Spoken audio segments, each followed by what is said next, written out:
This is TWiT. All right, gamers have been super excited about the release of Valve's Steam Deck for quite a while. Been hearing about it for a long time. And in the past week, we've actually seen some of these reviews finally hitting the web for the first time. After all of this wait, does it actually live up to its promise, what people are really excited about? Well, Sean Hollister is here from The Verge, spent a ton of time with the Steam Deck, and joins us to talk about it. Welcome back, Sean. It's good to have you back. Hi, thanks for having me. How's it going? It's going awesome, and even better to have you on today, so thank you. So first of all, let's start with kind of the promise of the Steam Deck. What is so different about this device that has had gamers really getting excited about the potential of it? To talk about the Steam Deck, you really got to start talking about the Nintendo Switch. Today is actually the 5-year anniversary of the Nintendo Switch. Came out May 3rd of, 2017. That blows my mind. I saw that headline today. I was like, no, it hasn't been 5 years. 5 years. Crazy. 5 years. Yeah. And the thing the Switch did right away was it took this idea of you can play a big sprawling game and it let you do that on the go. And we'd had Game Boys before that. We'd had Nintendo DSs. We'd had a variety of competitors. But here was something, you can take your big games on the go like Zelda. You can then plug that into your TV, output that on a big screen, and it feels like a full console with full console controls, even though you can take it with you. And so what a bunch of gamers started doing, including myself, is they said, wow, this allows me to play a lot of games other places that I wouldn't be able to before. It gives me more time to play my games. I'm going to start asking companies to put games there. I'm going to wait to buy them until I can get them there. And that is great if you've got money to build a new Switch library. But let's say you've already got a gigantic library of PC games on Steam, the largest digital distribution platform for PC games. What if you could have a Nintendo Switch that is also a PC? And so that is what this Steam Deck is. And I almost just hit myself in the face with it. It's which wouldn't be too difficult because it's gigantic. It's big. It's big. Let's actually show you that for a moment. So this is the original Nintendo Switch. And let me get the reflection off there. An original Nintendo Switch. And this is the Steam Deck. Oh, wow. And I can completely cover and basically fit the entire Switch into the grips of this thing because it is so much bigger. Look, it's much bigger than I thought. Yeah. It's portable. I mean, it's still portable, though, right? And that's kind of the promise, right, is that it is a portable device. It might be a little bit larger than the Switch, but you can still totally throw that in the backpack and have a gaming PC in a portable form factor. So you started your piece by acknowledging that you, on one hand, it's a dichotomy between being insanely fun, you enjoyed it, obviously, and a total mess. So, so talk a little bit about those stark differences. Yes. So when you play games on this thing that are designed to work on a console and actually run on this system, and you just get into those games, most of them, when they work really well. And the controls just melt into my hands, and the speakers sound great, and the screen is pretty decent, and it's just right. It just feels right. And then when they don't work, which is very often, and when there are bugs that crop up, which was incredibly often during my review process, it's getting a little bit better. You're completely frustrated. Well, why am I beta testing this thing for Valve? And it's okay for me to beta test this thing for Valve, I guess, a little bit, because I'm a reviewer. I expect, I'm going to see some issues when I'm reviewing products. But they're selling this thing now. They're not. This isn't a preview of a device that's going out, months and months later. People are starting to get these in their hands already. They put down money for it. And the nice thing about this, one of the huge things going in the Steam Deck's favor, is that it's only $400 at the entry level, tops out at $650 for the highest end configuration. So it is not a lot of money compared to the amount of performance you're getting. And so I was jazzed during this review. Oh my gosh, I'm playing these games really well. It's like PS4 quality in the palm of my hand, palm of two hands that are very carefully holding this thing up above my head in bed so it doesn't land on my face, mind you. But yes, that's a lot of power to be carrying around with me. And way the heck more than the Switch. I mean, I played games on this like The Witcher 3, which you can see side by side on a Switch and this console, and it's night and day. how much more graphical quality you're getting compared to a Nintendo Switch. But the Nintendo Switch, you pop a game into it and it works every time. And the controls are just there and they work every time. And the deck, some games won't work because it's a Linux operating system on this console instead of Windows, where the games are based. And sometimes there are issues with the user interface, which it felt like they were changing every moment, right down to the review date, right down to our embargo date. We got multiple updates a day for this console. They would break new things when they were fixing old things. Sometimes I would pop in. One cool thing about the system is you can just swap in a new SD card full of games. So the Nintendo Switch, you put a cartridge in here, you get one game per cartridge, unless you're willing to put all of your games on internal storage, download them, and buy them as digital games from the eShop. Here, you can pop in a micro SD card, and instead of one Nintendo Switch game, you get 12 PC games, or however many you fit on the SD card. I've got a 400 gigabyte SD card here, nearly doubling the size of the internal storage. Loads of games on it. It's great. But sometimes they just wouldn't show up. I'd pop the card in, the games would not be there. I'd have to restart the whole system. Oh, that's bizarre. So some of these issues, as far as games either not working properly on the device, not appearing, I mean, is it safe to say that this is stuff that will be addressed by Valve going forward, so that, you know, if you buy the Steam Deck in, say, 6 months or a year, it's more likely that like your entire library is going to work? Or is it just kind of the reality that some games at the end of the day are going to work here really well, and some games aren't going to work at all, and that's just kind of what you get for what they've created?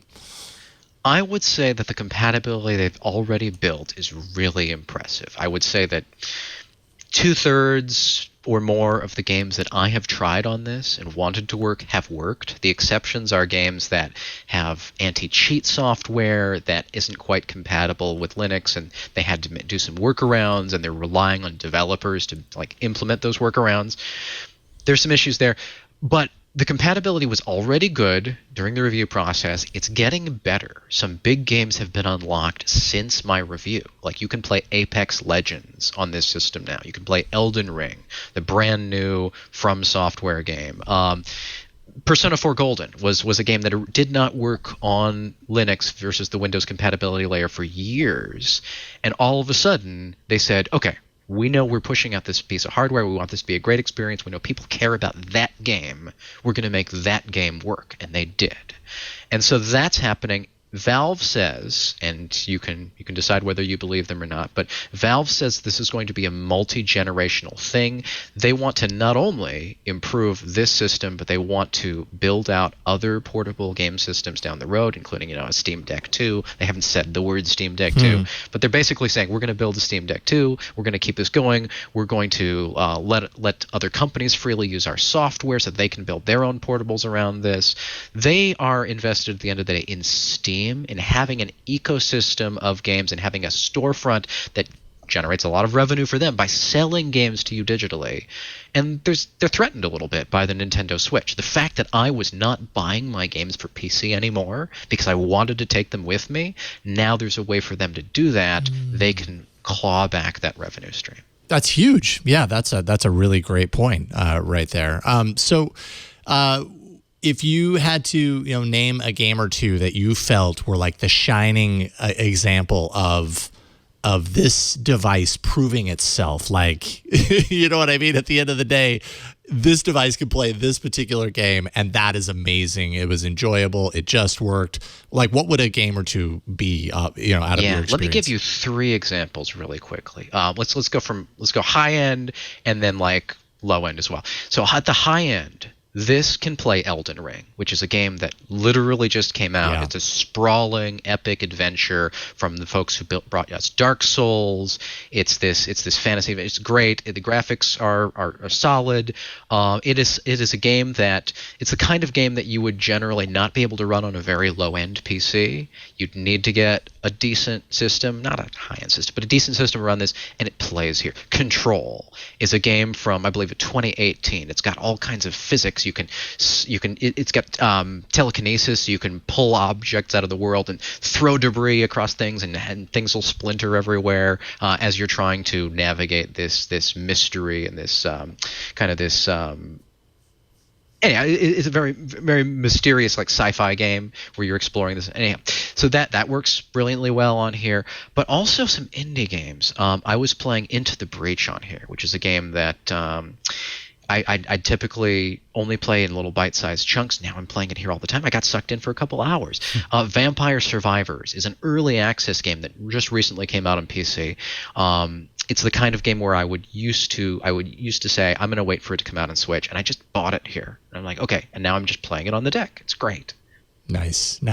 Now, one of the other questions that I have, of course, is the quality of the controller. And not just the controller, but the fact that, most of these games that you're talking about, if they're made for the PC, it's pretty safe to say they're made for a much larger screen than what you have on a portable device. So a lot of the menus, the potentially the touch points, these things that we totally take for granted on a large screen, you shrink that down onto a small screen, and I'm sure that you run into unintentional issues as a result. So how is that part of the experience, both interacting with this large screen game on a smaller screen, and then also kind of the control mechanism? You're not using a mouse anymore, you're using a handheld controller. Like, what was that like for you?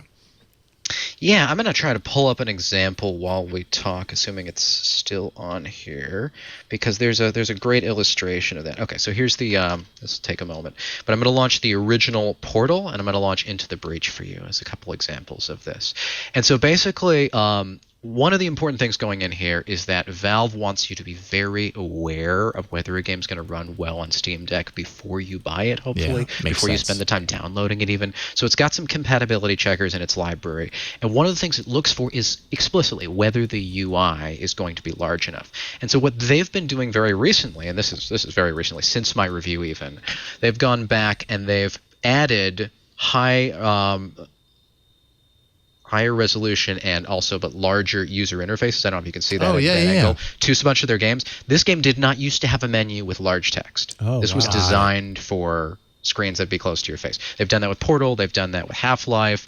The other thing is they will certify whether the default controls and the default graphics configurations will work on this. So the idea is, and this is not always true, in many cases it's not true, but for games that they have verified, the idea is that you will just install it, you'll buy it, you'll install it, you'll play it, and it'll just work. And there's some wiggle room there, and then they need to work on it more. There's some work that they need to do. But in many cases, it's true. But the other thing about this is you have a tremendous array of controls. So this thing has these touchpads, which are a carryover from the Steam controller, a failed peripheral for them that they launched a number of years back with the Steam machines.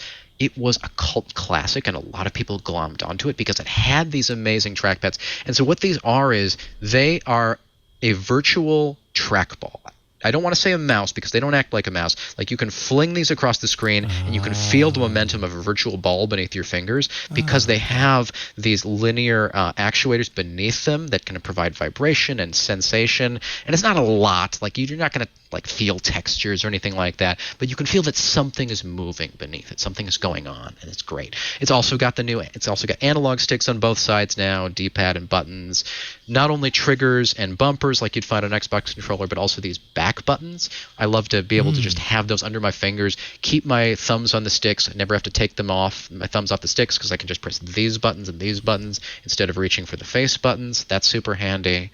And gyroscopic aiming is huge too. So in a lot of games, you're like, okay, well, if I want to get precision control over a cursor game, a point-and-click game, or a shooter, I'm going to have to move a joystick carefully with my Xbox controller and hope that the auto aim is good enough to get me in the right place.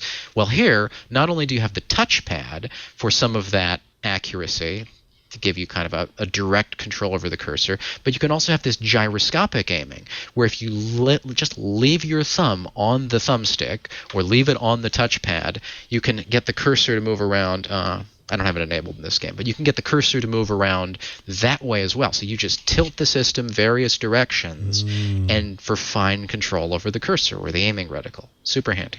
Dang. Yeah, this thing, okay. I find myself, as you're talking about it, like totally forgiving a lot of the negatives because it sounds like it promises and delivers a lot, even if it doesn't deliver everything. Yeah. A lot more features than I expected. I didn't know that about the touchpads with the little actuators underneath. So it's clear that there was more thought put into it than just let's make a portable method of letting people play games. It's like, let's make a portable console for people to play games, but also let's think about very, very much think about the way that people use these different kinds of input methods and try to pack that all into one device. That's pretty impressive. Yeah, I think all the problems in the Steam Deck are solvable.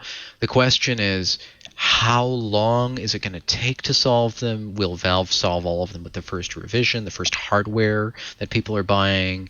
How long are they going to commit to this if it turns out not to be a success? Now they're saying, they're shipping tens of thousands, that they might be, I think there's some suggestion they might have sold in the million already. We don't have firm data on that. But, if it's a success, of course they'll want to keep going with it and make sure that, people are taken care of. If it isn't, though, I would still say that Valve's track record is decent. The Steam controller and the Steam Link, which was an HDMI streaming puck that they released a number of years back, those kept getting updates. I think that the Link might still be getting updates after it was clear they weren't going to be a success, after they stopped going on sale. They sold out of these things and they were like, okay, we believe in this. We're going to keep supporting it. We're going to keep pushing out new fixes and features. So decent track record. Then again, if you look at the desktop version of Steam, it has a lot of power user features in this platform that people are using to launch their games on PC, but it's also very messy and has been for a very long time.